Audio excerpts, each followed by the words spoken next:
This UCSD TV program is presented by University of California Television. Like what you learn? Visit our website or follow us on Facebook and Twitter to keep up with the latest programs.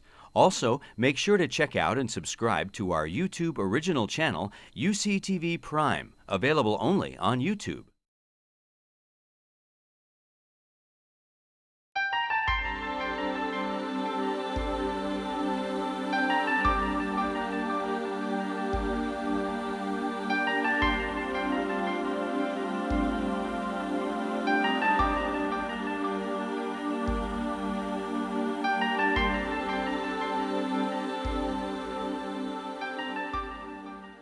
Good evening, ladies and gentlemen. I am Stephen Adler, Provost of Earl Warren College, a professor in the Department of Theater and Dance, and director of the Law and Society program here at UCSD. On behalf of Warren College, Law and Society, the Center for Comparative Immigration Studies, and California Western School of Law, I welcome you all to the Dewitt Higgs Memorial Lecture. The Higgs Lecture was created as a forum for distinguished speakers to lecture on legal topics of national significance.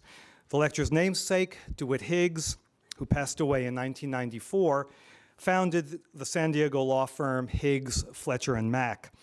Dewitt Higgs's distinguished career was highlighted by outstanding service as a regent of the University of California.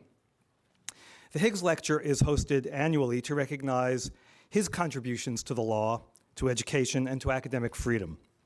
I would particularly like to thank Dewitt Higgs' son, Craig Higgs, Esquire, of the law firm Higgs, Fletcher & Mack, who has been a constant supporter of the program. The faculty of the Interdisciplinary Law and Society program here at UC San Diego selects the topic and the speaker each year with an eye toward offering stimulating discourse for our communities. We believe that tonight's lecture by Professor Gabriel Chin of the University of California Davis School of Law will accomplish the goals of the Higgs Lecture in exemplary fashion. It's now my pleasure to introduce Dean Neil Schauman of California Western School of Law, who will in turn introduce Professor Chin. Professor Schauman.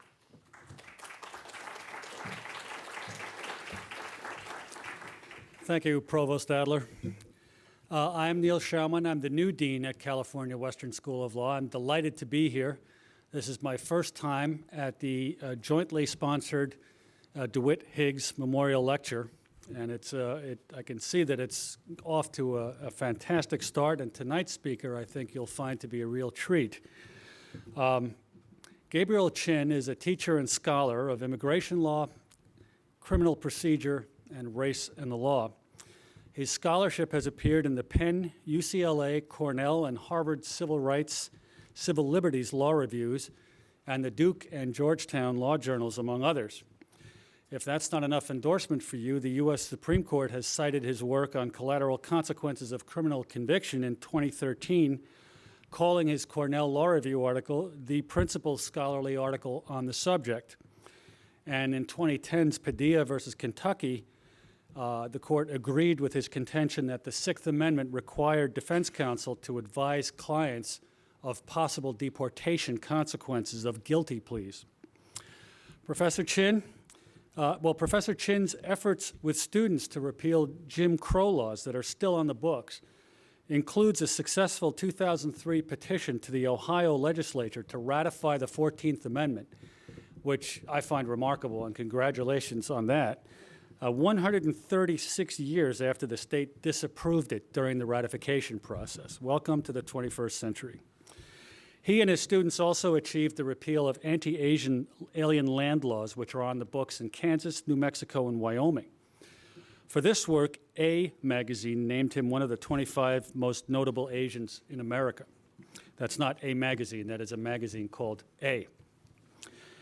In connection with classes with a practical component, very near and dear to the Cal Western mission, he has tried felony cases and argued criminal appeals with his students. His background includes a BA from Wesleyan, a JD from Michigan, and an LLM from Yale. He clerked for U.S. District Judge Richard P. Match in Denver, and practiced with the Skadden Arps firm and the Legal Aid Society of New York. He has taught at the Arizona, Cincinnati, New York University, and Western New England law schools before joining the UC Davis faculty. His professional activities include service as reporter on the Uniform Collateral Consequences of Conviction Act, approved in 2009 by the Uniform Laws Commission, worked on the third edition of the ABA Standards for Criminal Justice, collateral sanctions and discretionary disqualifications of convicted persons, and is a member of the American Law Institute.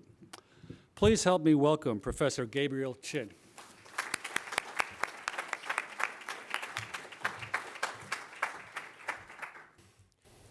Thank you, Provost Adler and Dean Schauman. I'm very pleased to have been invited to participate in this lecture today. I'm grateful to the California Western School of Law and UC San Diego. In 2010, Arizona and other states began a legal confrontation with the United States about which levels of government had the right to enact immigration laws. Arizona's law, SB 1070, was designed to drive undocumented non-citizens out of the state. The United States sued, claiming that immigration was an area of exclusive federal responsibility. Arizona and the other states claimed that they had concurrent authority to legislate in the area. SB 1070 was suspended in important part by the U.S. District Court and by the U.S. Court of Appeals for the Ninth Circuit. And in 2012, just 2 years after it had been enacted, which is lightning fast in legal terms, the U.S. Supreme Court largely held that SB 1070 was invalid. I want to talk about where the fight for these laws came from, what SB 1070 and similar laws in other states did. I want to talk about why state regulation of immigration is controversial and why the United States sued to stop it. And I want to then say something about the historical context and the road ahead. First, where did SB 1070 come from? SB 1070 was passed, as I said, in April 2010. In one sense, SB 1070 came from a policy shop in Washington, D.C. called the Immigration Law Reform Institute. There are two lawyers there, Michael Hethman and Chris Kobach. Chris Kobach was a Justice Department official under Attorney General Ashcroft, then a law professor at the University of Missouri, Kansas City. Now he is the Secretary of State of Kansas. He was elected to that position in 2010. He also served as an advisor to Mitt Romney in his recent presidential campaign. Mr. Hethman and Secretary Kobach have had a hand in just about every anti-immigrant policy and legislation across the United States for the past 7 or 8 years. Professor Kobach drafted an ordinance in Farmers Branch, Texas, that basically makes it illegal for undocumented people in that town to rent an apartment. Professor Kobach was responsible in California for the litigation that sued to challenge the right of undocumented non-citizens to get in-state tuition. That lawsuit was unsuccessful. It's sometimes said that academic fights are so vicious because the stakes are so small. It's sometimes said that the research that ivory tower professors do is irrelevant to the real world. And Professor Kobach, Secretary Kobach, is a strong counterexample to that. His research, his work, led to ordinances, statutes, laws on the books in dozens and dozens of cities and states around the country. Many of them are in effect today. Professor Kobach's work had two major insights. The first was this. Professor Kobach identified what he saw as a middle ground between what he called two extremes of the policy choices available to deal with the problem of undocumented immigration in the United States. On one extreme, he said, was amnesty. legalization, what he called rewarding lawbreakers for the crimes that they had committed. And he said that that was an unacceptable extreme. And on the other extreme, he was having 12 million individual deportation hearings for the undocumented population in the United States. And he said, he recognized, he argued that both of these were either politically impossible or undesirable, but he said that that didn't mean that there was nothing that we could do. There was an alternative. And the alternative was what he called self-deportation, attrition through enforcement. And what he meant by that was making life difficult enough in the United States or in any state that adopted his ideas that the undocumented population in that state would choose to leave, would go either back to whatever country it is they came from or to some other state in the United States. And he was, I think, right about this, that attrition through enforcement had the possibility of working. It might have been inhumane, it might have been cruel in light of the fact that many of the people that he was talking about, the undocumented population, had US citizen children, US citizen spouses, but I think he was right that it had a possibility of working. The other thing that he came up with was something called the mirror image theory. As I will discuss, there is a tradition in United States law that the federal government is the level of government that has responsibility for immigration policy. But his idea was that if you cobble together the various ways in which the federal government has invited the states to participate in immigration law enforcement, and they have done some things. In particular, there's a federal statute that allows state and local law enforcement authorities to cooperate in the investigation, apprehension, detention, and removal of undocumented citizens, undocumented non-citizens, at the direction of the Attorney General. So the states have the right, if they choose to cooperate with the Attorney General in immigration enforcement. It's also the case that for many years, state and local law enforcement authorities have had the right to make arrests for federal crimes, and that includes immigration crimes.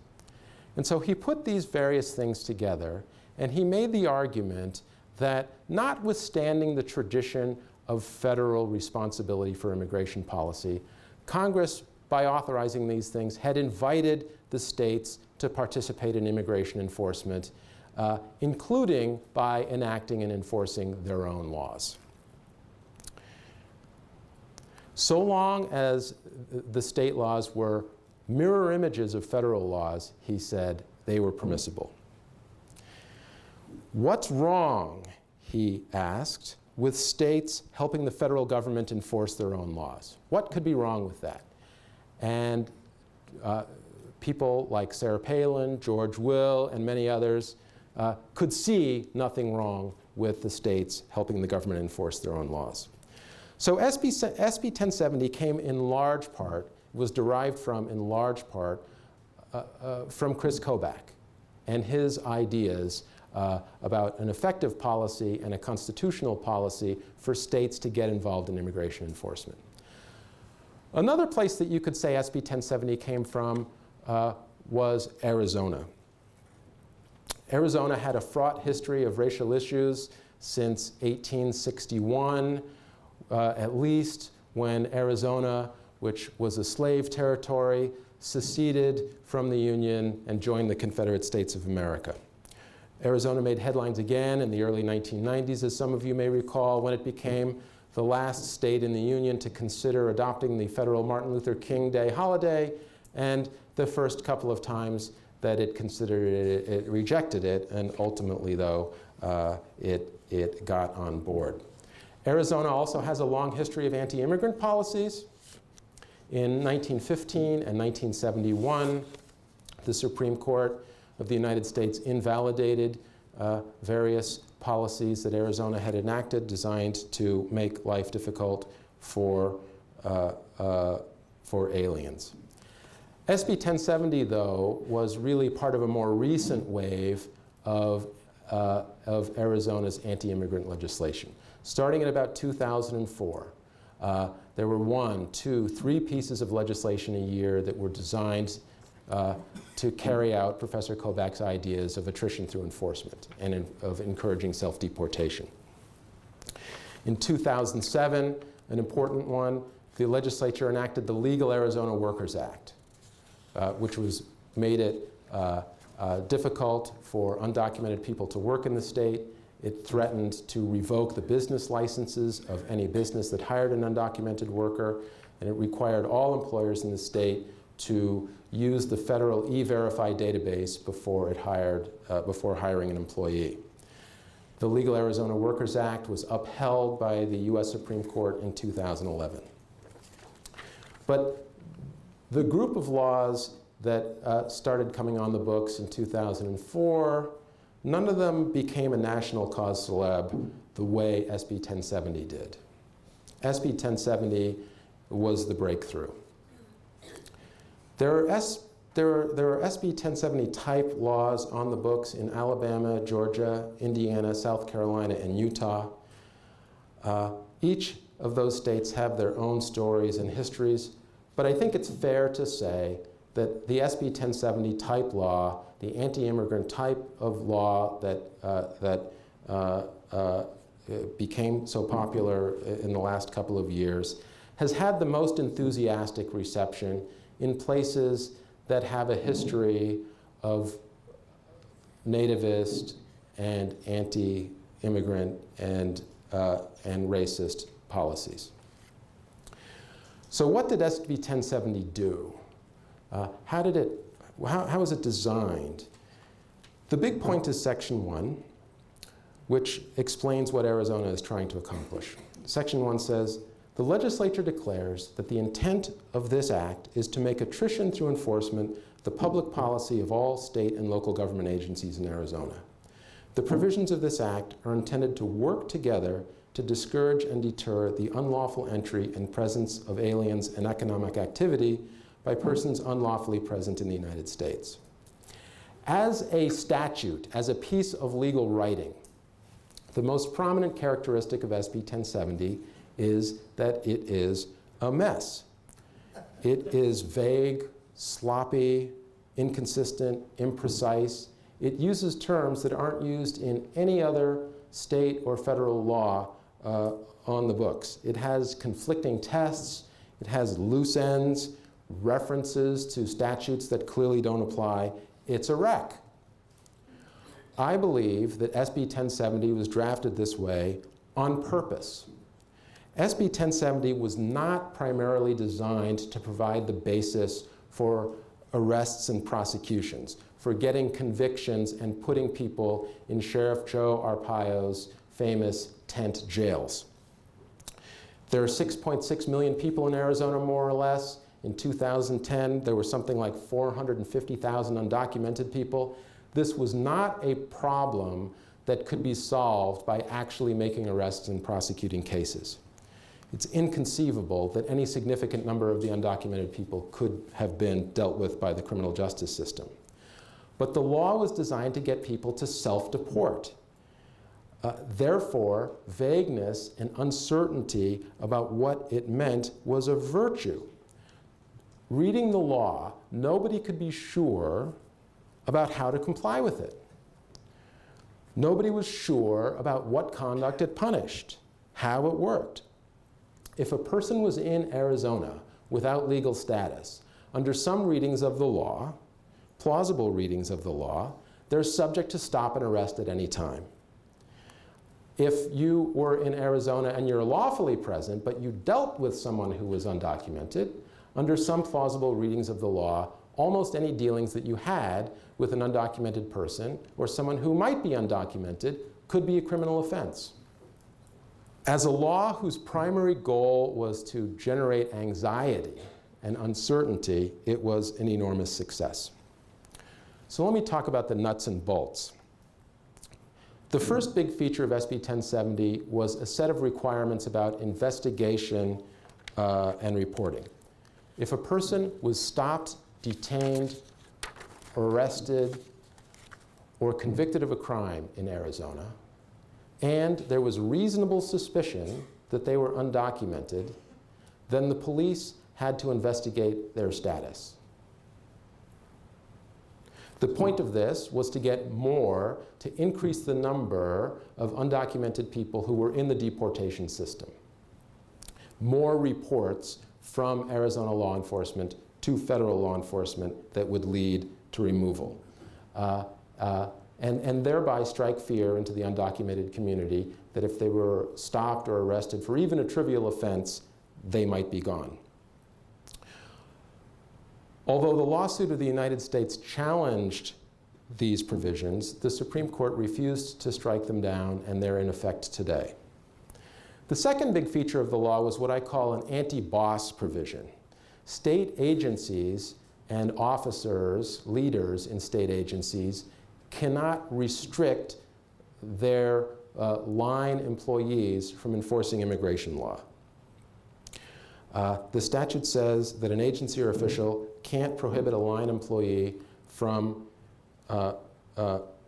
enforcing immigration law to less than the full extent permitted by federal law. I don't know exactly what that means, but I think that it means that if a police chief wants to assign a police officer to direct traffic at an intersection, but that officer would prefer to do immigration investigations, that they can't be stopped from doing that. And this is not just an empty desire. The statute goes on to say that if the officer or agency violates the command and enforces federal immigration law to less than the full extent, then any lawful resident of Arizona may sue that officer or agency, and if they prove it, collect a statutory penalty and attorney's fees.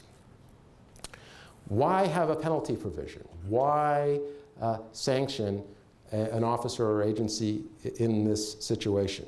Well, the legislature recognized that local law enforcement agencies might well prefer to investigate rapes, robberies, and murders than to look for alfalfa pickers in the state.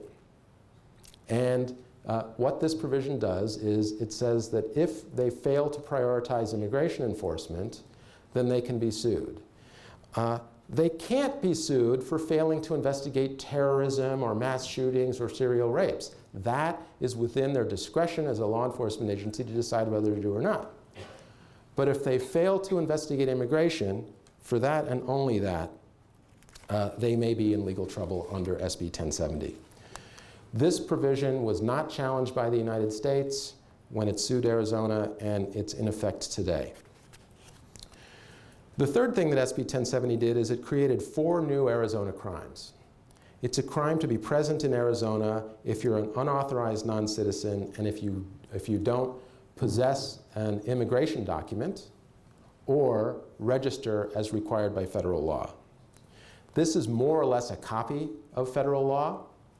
The Supreme Court held that provision unconstitutional in Arizona versus United States. Another provision makes it a crime to work in Arizona if you're undocumented. There is no federal criminal prohibition for working in the United States if you're undocumented. So this was an Arizona innovation. The Supreme Court held that provision unconstitutional. SB 1070 made it a crime to solicit or accept work while you're blocking traffic. This was aimed at the day labor phenomenon, to make soliciting work as a day laborer a criminal offense. However, it applies to everyone regardless of status. US citizen, lawful permanent resident, doesn't matter. It makes it a crime. This is not a federal crime. It was not challenged by the United States in the Arizona versus United States litigation. However, it was challenged by private parties. US District Court held it unconstitutional a year ago. That decision was affirmed yesterday by the US Court of Appeals for the Ninth Circuit. So that's not in effect at this time.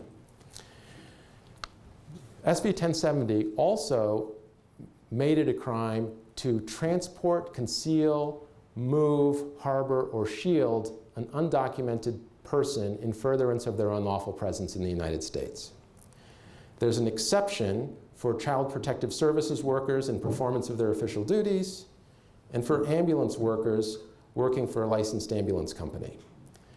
The fact that it doesn't have an exception for, say, firefighters taking someone to the hospital indicates that the statute is quite broad. Transporting, concealing, harboring, or shielding are prohibited under federal law, but the Arizona law is different in a number of respects. Some version of this prohibition is already on the books in 7 or more other states in addition to Arizona. This provision also did not make it to the US Supreme Court in the Arizona versus United States litigation, but it was struck down by the 11th Circuit Court of Appeals, by US district courts in Arizona and South Carolina, and upheld by state courts in Arizona and Colorado. There's a petition for certiorari pending in the US Supreme Court now, and so there's a decent chance that the US Supreme Court is going to review this. The last major thing that SB 1070 did is that it authorized the arrest of non-citizens who were deportable based on prior convictions. And the Supreme Court struck this down as well. Some of the myths and legends about SB 1070. SB 1070 does not allow the police to make stops of anyone with no evidence just to ask for people's papers. It is true that police can ask anyone any question at any time, so long as they don't give you the impression that you have to cooperate with them. They can ask you if you have guns or drugs, or if you've robbed or killed anyone. And if you choose to voluntarily answer, then that evidence can be used against you. The Supreme Court held that immigration status was on the list of things that the police could ask you about freely in a 2005 case called Mueller versus Mena, which was before SB 1070 was a twinkle in Chris Kobach's eye. If it were true that SB 1070 authorized the police to stop anyone at any time just to check ID without individualized suspicion, it would be unconstitutional for that reason, but it doesn't. It's also not true that SB 1070 was novel in that it involved Arizona state and local law enforcement officers in immigration enforcement for the first time. Under both Ninth Circuit and Arizona precedent, Arizona police could already make arrests for federal immigration crimes, not simply for civil deportation, but for crimes under federal law, such as re-entry after deportation, which is a felony. The important part about this is that merely being in the United States without authorization is not a crime. So local police couldn't arrest someone merely because they were undocumented, but they did have involvement in immigration enforcement before.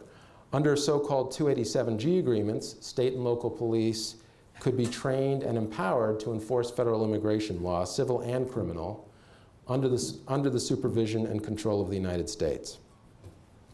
It's also the case that even before SB 1070, if Arizona police stopped someone, say, for a traffic offense, and had any sort of suspicion that they were undocumented, they would ask them if they were undocumented. And if they were undocumented, they would hold that person for 20 minutes or half an hour if Border Patrol or Immigration and Customs Enforcement could pick the person up within that period of time. So that wasn't new. What was new was that before SB 1070, Arizona police had to turn defendants over to federal authorities. They couldn't prosecute on their own. And federal authorities had very little interest in prosecuting most of these people who were agricultural workers who presented no serious problems. So the innovation of SB 1070 was that after SB 1070, Arizona could threaten to put these people in prison on their own authority without requiring the cooperation of the federal government. And this was a major new threat. Racial profiling. SB 1070 is a remarkable statute in that it explicitly authorizes and maybe requires racial profiling. SB 1070 says that in enforcing the provisions of the statute, state and local police cannot consider race, color, or national origin except as authorized by the United States or Arizona Constitution. It doesn't just say they can't consider those things, it says they can't consider them except as they're authorized by the Constitution. As it turns out, both the Arizona and US Supreme Courts have held that their constitutions permit consideration of race in immigration enforcement. There's a 1975 case called United States versus Brignoni-Ponce, where a unanimous Supreme Court said the likelihood that any given person of Mexican ancestry is an alien is high enough to make Mexican appearance a relevant factor. So the police are allowed to say, I think you look Mexican, and therefore that is a factor that leads me to think that you're undocumented. Arizona Supreme Court said the same thing. SB 1070 may require racial profiling, not just permit it, because as I told you, if an officer or agency fails to enforce immigration law to the fullest extent, they're subject to lawsuit. And if an agency were to say, don't consider race in enforcing SB 1070, they're not enforcing federal immigration law to the fullest extent, arguably. So of course SB 1070 facilitates discrimination. Of course SB 1070 is about Mexicans. But don't blame Arizona for that. For that, we have to blame the US Supreme Court and the Arizona Supreme Court, because they are the ones who said that racial profiling in this particular context was permissible. In sum, what the state of Arizona wanted was a way to threaten, arrest, and charge in their own courts each and every undocumented person in the state. What Professor Kobach wanted was a way to test a number of different anti-immigration provisions all at once. Throw it up against the wall and see what sticks, and then replicate what's permitted in other jurisdictions across the country. So that's SB 1070 and its copycats. What's the problem with SB 1070? Well, a number of groups, the ACLU, Mexican American Legal Defense and Education Fund, the United States itself, said that they thought that SB 1070 interfered with federal law. They said it was preempted by federal law. The preemption idea means conflict. It's a principle that the Supreme Court has articulated that state laws cannot conflict with federal law in various ways. And if they do, they're invalid, they're void. So why do these various provisions of SB 1070 interfere with federal law? Well, we begin with the point that regulation of immigration is a federal power. Why is it a federal power? Article 1, Section 8, Clause 4 grants to Congress the power to create a uniform rule of naturalization. Article 1, Section 8, Clause 3 of the Constitution gives Congress the power to regulate commerce with foreign nations. And the Supreme Court has held that regulation of immigration is an exclusive federal power. But this is not to say that the states can't do anything at all with regard to non-citizens. In 1976, in Decanas versus Bica, the Supreme Court held that California could prohibit the employment of undocumented non-citizens because it was consistent with federal law, which also prohibited their employment, and it was designed to achieve permissible goals in the state, protection of the right to work of people who were lawfully in California. So Decanas means that in some ways, states can do things that have the purpose or effect of making the United States less attractive to undocumented workers. Because by prohibiting their employment, obviously, at least indirectly, it makes it less likely that undocumented people are going to come to the United States. So where's the line? It's clear from the cases that states have more authority to regulate undocumented people than they do documented non-citizens. States have more authority to regulate specific, particular kinds of misconduct by non-citizens than they have to regulate immigration itself. That is, the decision to allow a non-citizen to come to the United States or make them leave. No one questions, for example, that a state could arrest someone for murder even if the victim or the suspect was not a citizen. No one questions that a state could arrest someone for kidnapping, for example, even if the victim was brought across the border from Canada into North Dakota. But it's also clear that states cannot directly regulate immigration by granting visas to people who want to come to the United States or by issuing deportation orders requiring people who are in the United States to leave. And that's true even if the states directly and precisely follow federal standards. So even if they're doing what United States law requires, states can't directly regulate the immigration process. So with those principles in mind, I, along with most other commentators, believed that almost all of SB 1070 was preempted. Almost all of SB 1070 was invalid because it conflicted with federal law.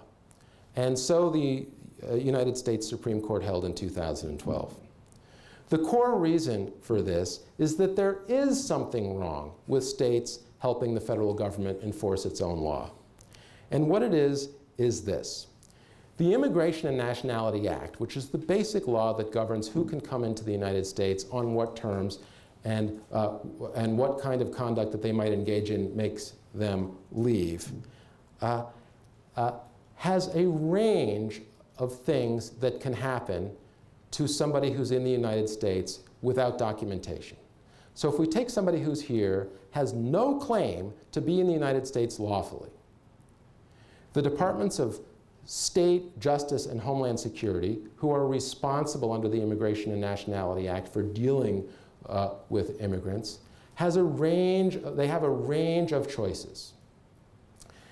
They go from criminal prosecution, in some cases, deportation, requirement of voluntary departure, civil money penalty on the one side. So bad things can happen to somebody an undocumented non-citizen who's found in the United States. But there's also a range of good things that can happen. They can be granted asylum. Their removal can be suspended.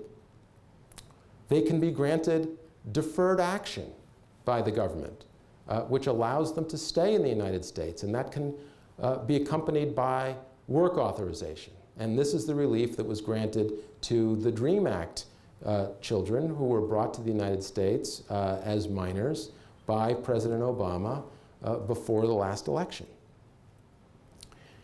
So there's bitter and there's sweet, a range of things that the statute provides for. How do the states fit into this?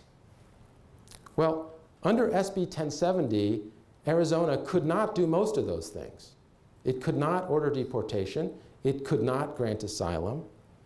It can only do one thing, and that's prosecute and put that person in an Arizona jail. So the Immigration and Nationality Act contemplates a range of responses to the presence of undocumented people in the United States, and Arizona law authorizes only one. And there's just no reason to think that the particular thing that Arizona wants to do is the one that would be chosen by the agencies that have responsibility for this. So it can't be, it just makes no sense to me to think that Congress created an Immigration and Nationality Act with a wide range of choices, a wide range of responses to the discovery of an undocumented non-citizen.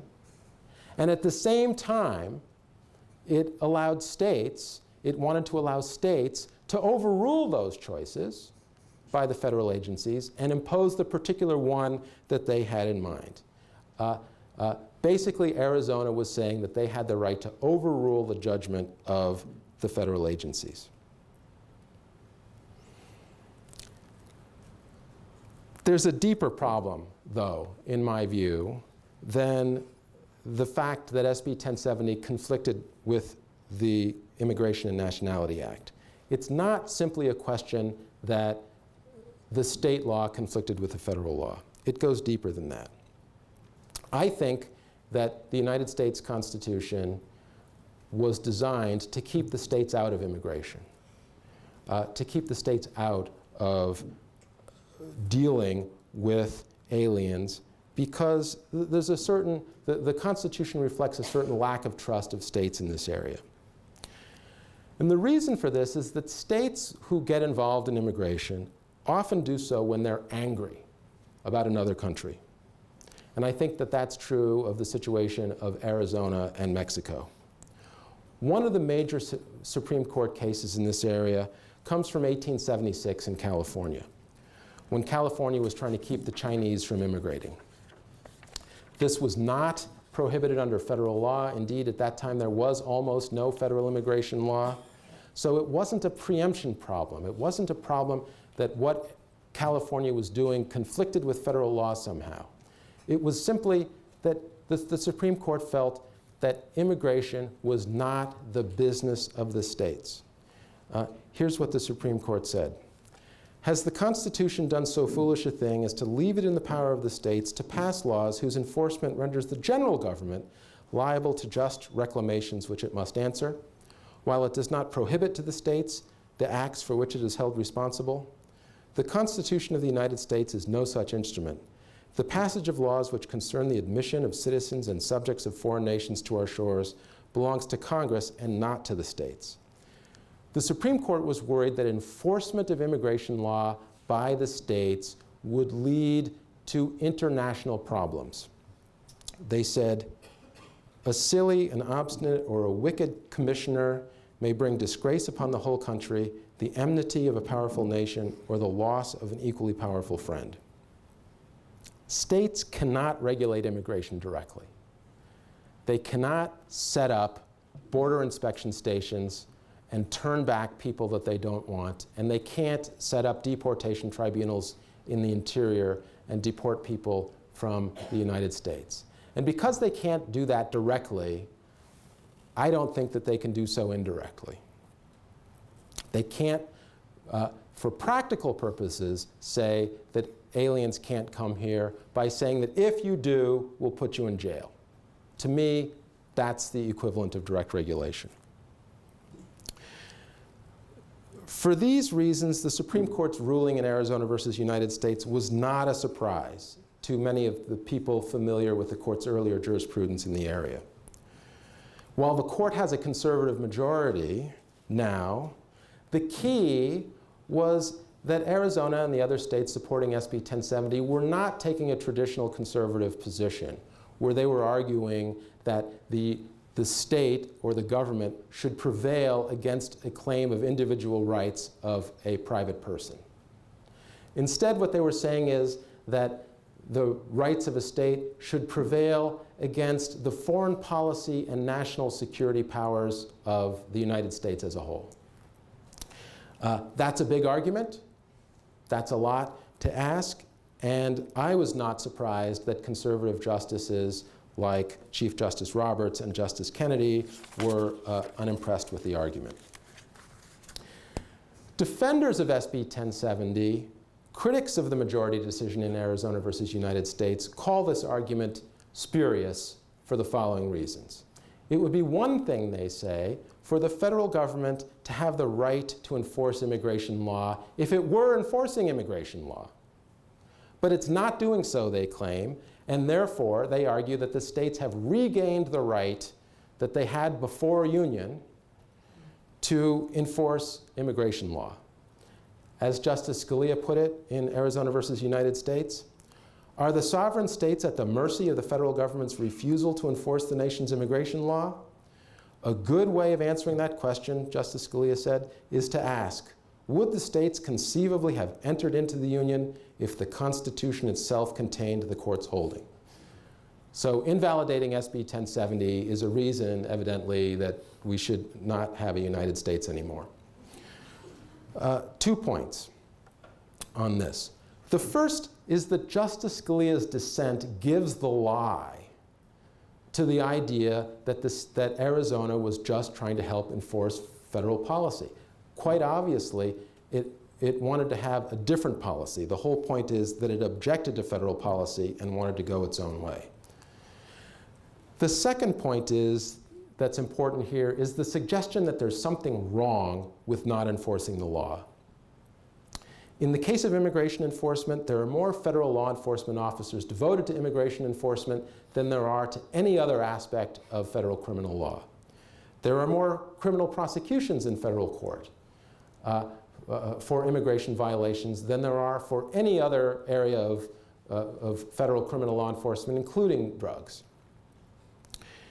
In terms of civil deportation, President Obama has had more deportations than President Bush had. President Bush, in turn, had more than Clinton. President Clinton had more than Bush. So immigration enforcement, civil and criminal, is now numerically and quantitatively, clearly, the #1 most important federal law enforcement priority. No question about that. But let's assume, for purposes of discussion, that it should be #1, but a higher #1 than it is. What's wrong with not enforcing the law? Louis Schwartz, the University of Pennsylvania professor who wrote the Model Penal Code with Herbert Wexler, wrote, "The paradoxical fact is that arrest, conviction, and punishment of every criminal would be a catastrophe. Hardly any one of us would escape, for we all have, at one time or another, committed acts that the law regards as serious offenses. 90 million adult Americans have committed drug offenses, for example. Would it be better if all of them were charged, convicted, and imprisoned?" My answer is that it's naive to say that because there has been a violation of law, therefore there must be an arrest and prosecution. This is just not how the law works. SB 1070 itself shows this. I told you, remember, that there was a provision that for a lawsuit by any lawful resident of Arizona, if an agency failed to enforce the law to the fullest, you wouldn't need that if there was any expectation that, of course, every law on the books is going to be enforced to the fullest. Of course, every agency has an obligation to enforce the law all the way. SB 1070 itself implicitly recognizes the reality that there are a lot of laws on the books. And the job of law enforcement agencies is to look at them and figure out which ones they're going to enforce and to what degree for the benefit of the people of the jurisdiction. Obviously, serious crimes like rape, robbery, and murder, there's going to be a goal of full enforcement. With other crimes, not so.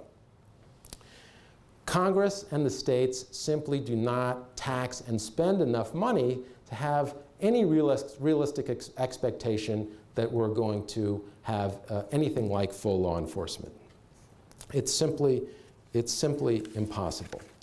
And it's also undesirable, I think. It's unobjectionable that people who drive 2 miles an hour over the speed limit get away with it. And why is that? Because traffic laws are designed to achieve safe streets. They're not designed to be enforced and carried out for their own sake. And I think the same is true of immigration law.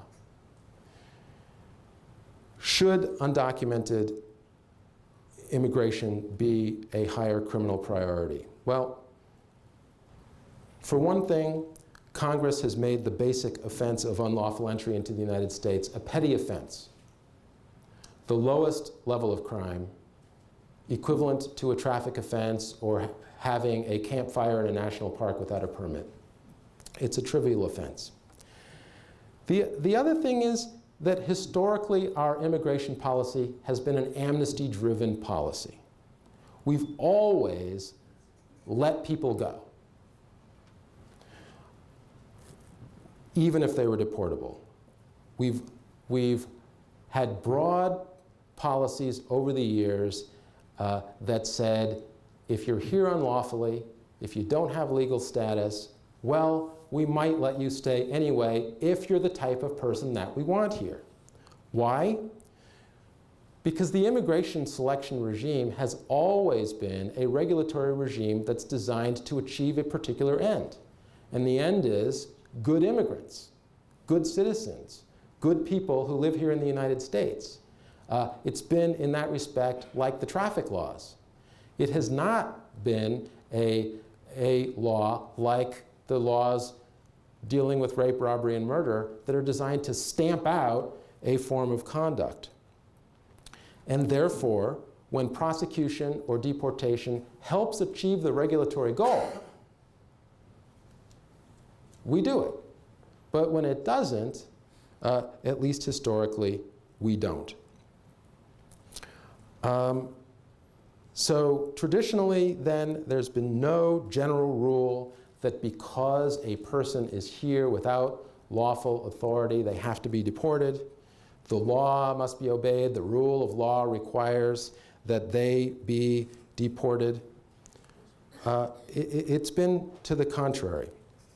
And I must say that that's particularly true during the period when the immigrant stream was primarily white. Between 1921 and 1965, when the substantive immigration laws were designed to admit a primarily white population, there was a great deal of flexibility, mercy, and availability of amnesty. After the Immigration and Nationality Act amendments of 1965, the trend has been the other way, to a more rigid, less discretionary system where those who violate the law are going to be deported with a lot less opportunity for mercy and discretion. As I see it, immigration has moved from a program many Americans were sentimental about, something they regarded as a building block of the nation, like the military or motherhood, to an economic program that brings certain benefits to the United States, but it's not something to which it seems the same strong emotional connection that existed in past years is still present. So what happens next? The rest of Professor Kobach's portfolio of innovations, such as ordinances prohibiting renting to undocumented people, are almost certain to go down. There are a number of cases pending around the country, and the rationale of Arizona versus United States suggests that most of them are invalid. Perhaps the Supreme Court will review the constitutionality of the state statutes prohibiting transporting, concealing, harboring, or shielding undocumented immigrants. My guess is that it will come out the same way. However, there was one provision of SB 1070 that survived, that the Supreme Court said, at least at this time, was constitutional, and that was the provision that required the investigation of suspected undocumented non-citizens when the police stopped, detained, or arrested somebody. Since the Supreme Court has said that that's basically constitutional in principle, we can expect to see more of those around the country. There's also going to be a political aftermath. This is not the first time that state laws have been invalidated by the Supreme Court. They were major episodes in 1876 involving the Chinese, in 1915 involving Southern and Eastern Europeans, in 1995 involving Mexican immigrants in California. The cycle has been that first there's a genuine political controversy involving immigrants in the United States. The second stage is that the state passes a law to deal with those immigrants. Then the law is challenged in federal court, and as I said, for the most part, the courts strike those laws down. But a Supreme Court ruling or another federal court ruling that says that a state law is unconstitutional doesn't eliminate the underlying social, legal, political issues that led to the law in the first place. There's still controversy, there's still anxiety, there's still concern, but at this point it has only one place to go, and that's Congress. And in 1876, 1915, 1995, and in other similar episodes, Congress has responded. And typically, it's responded in ways that are bad for the immigrants. It's either expressly authorized the things, it's expressly authorized states to do the things that they were trying to do, or it's taken on those responsibilities itself by doing things like passing the Chinese Exclusion Act.